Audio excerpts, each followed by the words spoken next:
चलें, अब हमारा आ रहा है एजाइल लेक्चर 41 पे आ रहा है। ठीक है, ये लास्ट टॉपिक्स है। एजाइल फ़िलासफ़ी क्या होती है?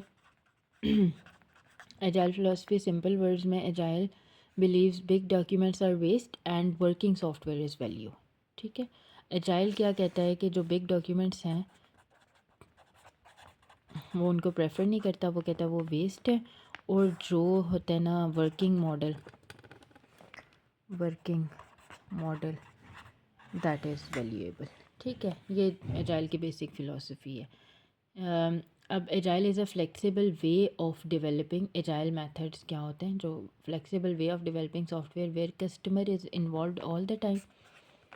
Customer is involved all the time. ठीक है, ये एक एजाइल मेथड हो गया।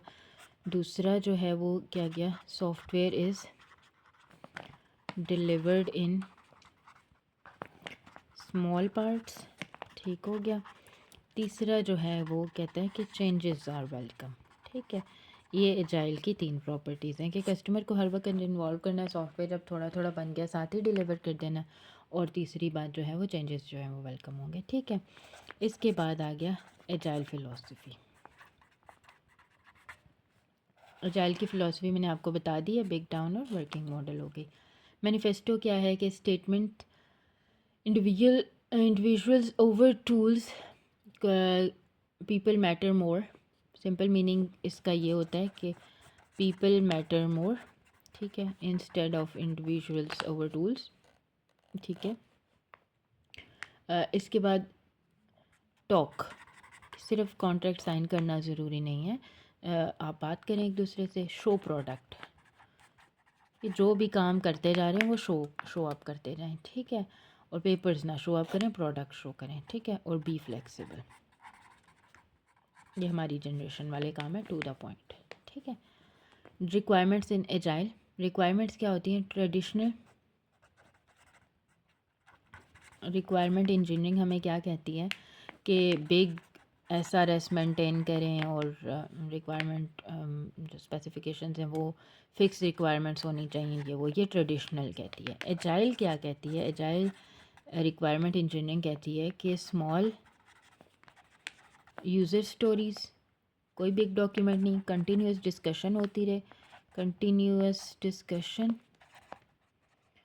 तीसरी बात यह है कि रिक्वायरमेंट्स चेंज होनी चाहिए। ठीक है, आफ्टर सम टाइम हम रिक्वायरमेंट्स चेंज करते रहें, अडेप्टेबल होना चाहिए। फॉर एग्जांपल, कस्टमर का क्या रोल है इसमें? कस्टमर का वेरी इंपॉर्टेंट रोल है यहाँ पे। वो क्या है? Customer must be available.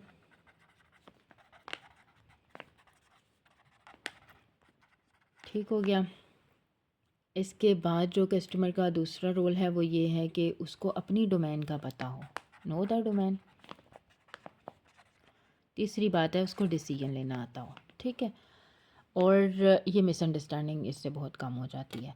Waste क्या है रिक्वायरमेंट में? जो भी चीज़ यूज़ नहीं हो रही, रॉन्गली स्पेसिफाइड है, नो वैल्यू ऐड करी है, वो क्या है? वो रिड्यूस है। इफेक्ट ऑफ वेस्ट क्या होगा?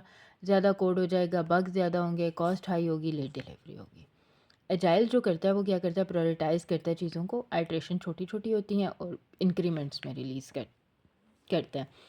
अब जो है ना requirement engineering for web based information system, ठीक है, WBIS, ये अगला लेक्चर आ गया WBIS का। ठीक है, system that work on web.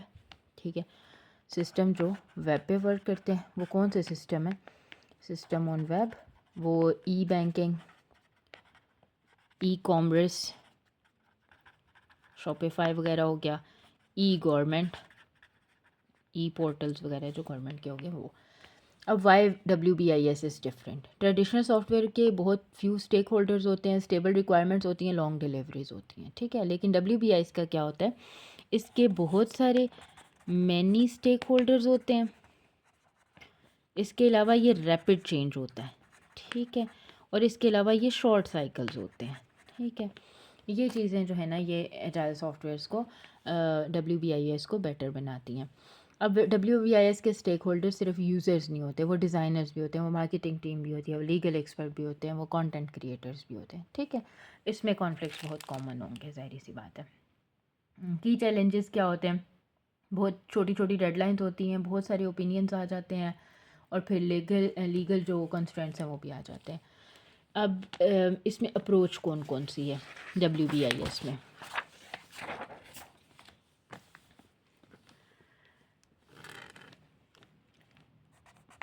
WBIS approaches, इसमें वेब इंजीनियरिंग, ठीक है।